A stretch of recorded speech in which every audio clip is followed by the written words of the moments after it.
The Hindu religion doesn't have this forbidding tone. You do this or you will go to hell. You do this and you will go to heaven. The Hindu religion just makes you aware of the consequences of actions.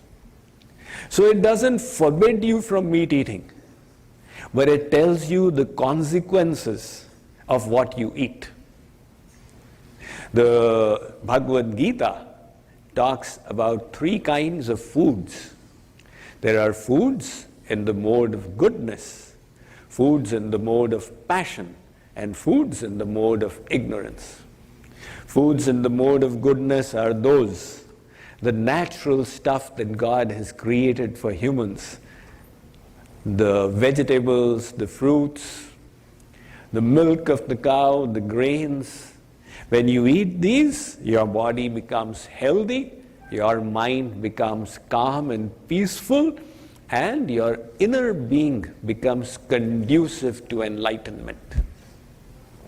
So you experience peace, contentment, and satisfaction through the mode of goodness. And then these same foods, when they are cooked with the idea of gratifying the palate, in other words, too much of chilies, too much of salt, too much of sugar, too hot, too cold, extreme. Now the intention has changed. I wish to enjoy my food. It comes into the mode of passion. When you eat foods in the mode of passion, this inflames the material desires. It sends the mind into a spin. I want this, I need this, I have to do that. So the person becomes agitated. And then the Bhagavad Gita says there are foods in the mode of ignorance. These are dry foods, these are stale, putrefied foods, intoxicating foods, and all the non-vegetarian foods. When we take these, it increases our anger, the inclination to violence, laziness, indolence, the darkness that envelops our soul. So the Bhagavad Gita and the scriptures tell us, look, this is the consequence of what you eat. Now you choose. But remember, whatever you choose, ahar shuddha sattva shuddhi, whatever you eat will have a consequence upon the mind and the body. That's the proper way of doing it, isn't it? Now, interestingly, many people are unaware, but the early Christians were vegetarians. The history of Christianity informs us that the early Christians were vegetarians. When Christianity first spread into the Roman Empire, if a Christian was caught, they would take meat and push it down their throat just to annoy them.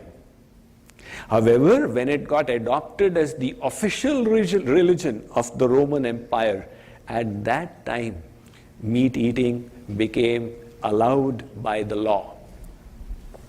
Yet, noble thinkers, even in the Western world, have naturally gravitated to vegetarianism.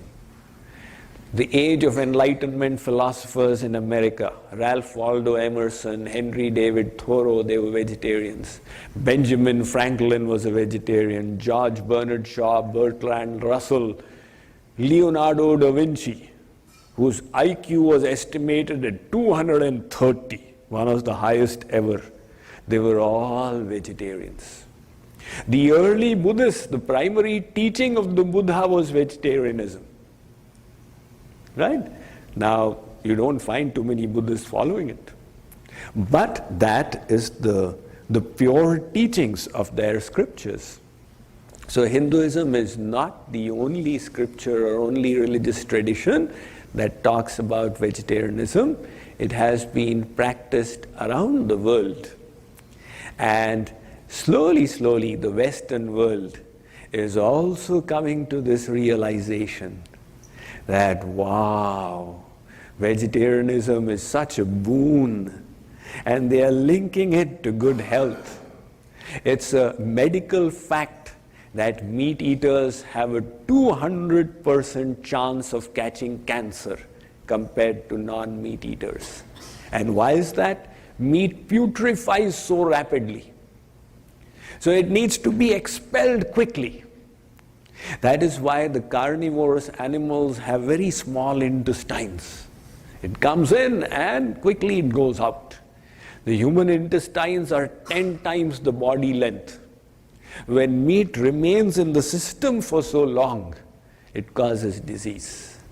This human body was made herbivorous. It was not made carnivorous. If you see our teeth structure, we got molars all the way for grinding.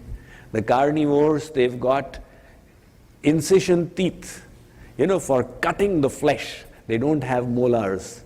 And humans have got molars all the way. The carnivores only do linear motion of their jaws. And the herbivores, they can do bidirectional and grind their food. So if you see biologically as well, we humans were made to be herbivores. Nevertheless, the Vedas say that it is a choice that you make based upon what your goals and aspirations are.